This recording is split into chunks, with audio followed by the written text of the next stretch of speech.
Hi, this is Faith and Literacy. Welcome to a two-part series where I explain how to teach silent letters in English. And at any point, if you want more information about teaching silent letters, as well as some extra activities and how you can differentiate learning for advanced students as well as struggling readers, make sure you check out my blog. Now, silent letters is the most intriguing yet often frustrating features of English spelling.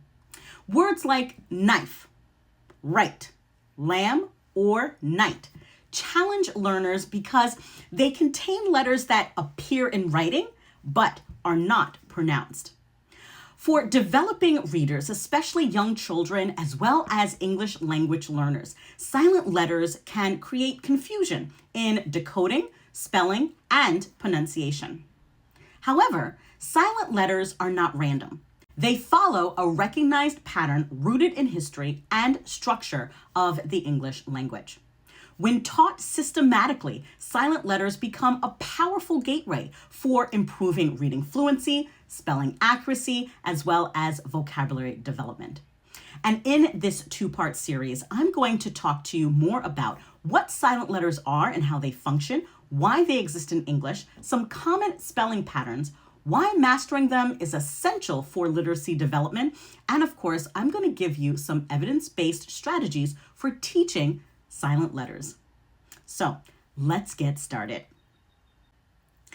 So the first question is, what are silent letters? Now, silent letters are letters in words that are written but are not pronounced when the word is spoken. For example, knife has that silent K. Right has a silent W. Lamb has a silent B, and night has a silent GH.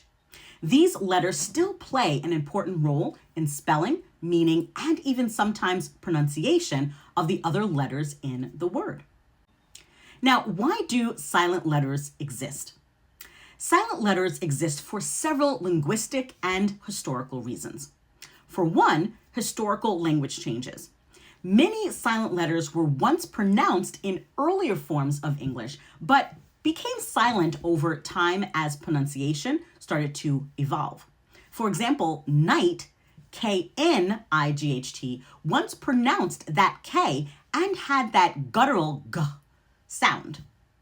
And two, English borrows extensively from other languages like Greek, Latin, and French, often preserving the original spellings.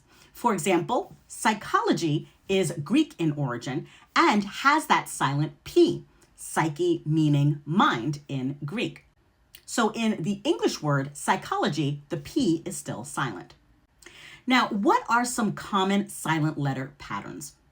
Teaching patterns is more effective than just teaching words in isolation. So let's take a look at some key silent letter patterns in English. The first is the silent K in K-in pattern. This K-in pattern you're going to see at the beginning of words. The rule is when you see the K-in together, the K is silent and you're going to say the N. For example, knee, no, knife. Another pattern is the silent W in the WR combination. WR will appear at the beginning of words. When we see this, that W is silent and we're going to pronounce the R sound, like right, wrong, wrist. Another pattern is the MB pattern, where that B is silent. The MB pattern is going to appear at the end of words. And when you see that pattern, the B is silent and you're going to pronounce the M sound, like lamb, climb, or thumb. We also have the GHT pattern, where we have a silent GH. The GHT pattern also appears at the end of words. When you see that GHT pattern, the GH is silent. You're going to pronounce the T. For example, light, night, right. Another common pattern is the GN pattern, where that G is silent.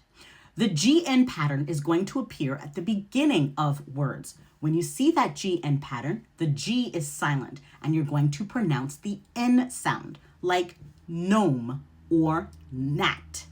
Now, another silent pattern is the LK pattern. That LK pattern has a silent L. You're going to see that LK pattern at the end of words.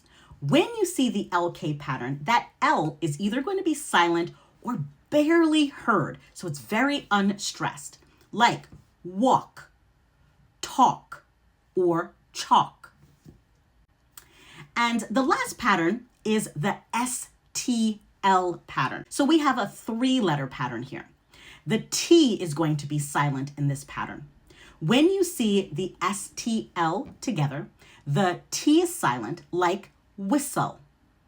But even though the order is not STL, the word listen also follows this pattern. LISTEN still has that silent T sound. Listen.